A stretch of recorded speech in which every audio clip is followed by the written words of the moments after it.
여러분, 혹시 지금 이 순간에도 나도 모르는 사이에 내 모든 통화를 누군가 엿듣고 있다면 어떠실 것 같으세요?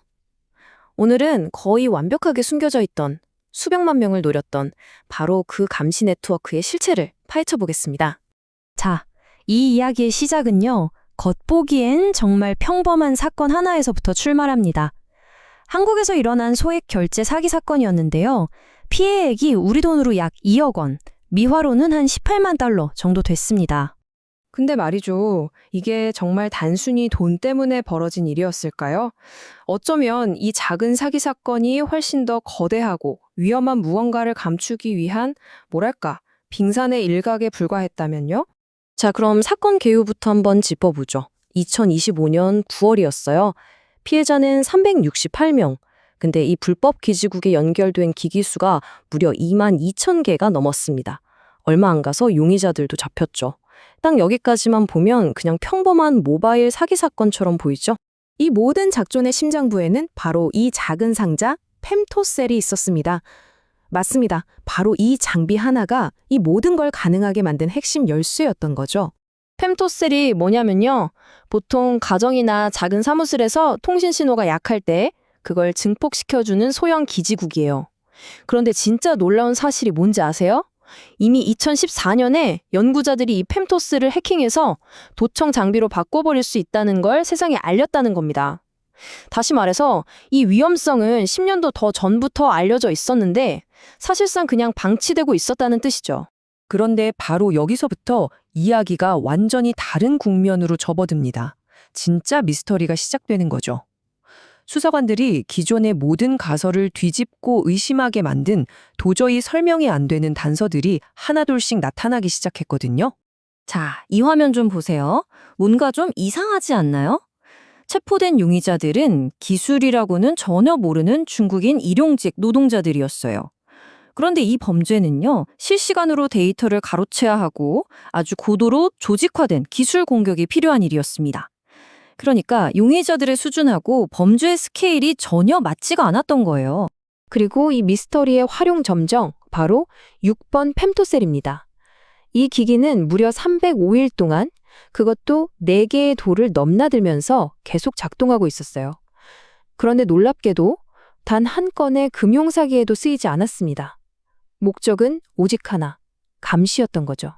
자, 그럼 여기서 우리는 이 조사의 가장 핵심적인 질문에 도달하게 됩니다. 만약 이들의 목표가 돈이 아니었다면 도대체 진짜 목적은 뭐였을까요? 그 답을 찾기 위해서 지금부터는 기술적인 핵심으로 한번 들어가 보겠습니다. 공격자들이 대체 어떻게 통신사들의 최신 암호화 기술을 뚫고 우리의 데이터를 훔쳐볼 수 있었는지 그 방법을 아주 자세히 파헤쳐 보죠. 공격 방식이 정말 교묘했습니다. 자, 보세요. 먼저 여러분의 휴대폰이 통신사에 암호화해서 안전하게 연결해주세요라고 요청을 보냅니다. 그러면 이 나쁜 펨토셀이 중간에서 그 요청을 딱 가로채서 아니, 암호화 필요 없어요 라고 내용을 싹 바꿔버리는 거죠. 그럼 통신사 서버는 이걸 정상적인 요청으로 착각하고 암호화가 안 된, 그러니까 모든 내용이 그대로 노출되는 연결을 허용해버립니다. 전문적으로는 IMS 등록 과정에서 SecAgree라는 필드를 조작하는 방식이었어요. 그런데 여기서 더 충격적인 사실이 드러납니다. 사실 많은 피해자들한테는 이런 복잡한 공격조차 필요가 없었어요. 왜냐하면 통신사인 KT가 특정 스마트폰 모델에서는 아예 암호화 기능을 꺼놨다는 사실이 당국의 조사 결과 밝혀졌기 때문입니다. 와, 이건 뭐 보안의 문을 그냥 처음부터 활짝 열어놓은 셈이죠. 이 그림이 전체 데이터가 어떻게 흘러갔는지를 아주 명확하게 보여줍니다. 여러분의 스마트폰에서 나온 모든 통화, 모든 문자 데이터가요, 저기 저 불법 펨토셀과 라우터를 거쳐서 해외에 있는 서버로 고스란히 넘어갔습니다. 그리고 이들은 VPN을 이용해서 최종적으로는 국내 IP인 것처럼 신분을 위장해서 데이터를 모았던 거죠.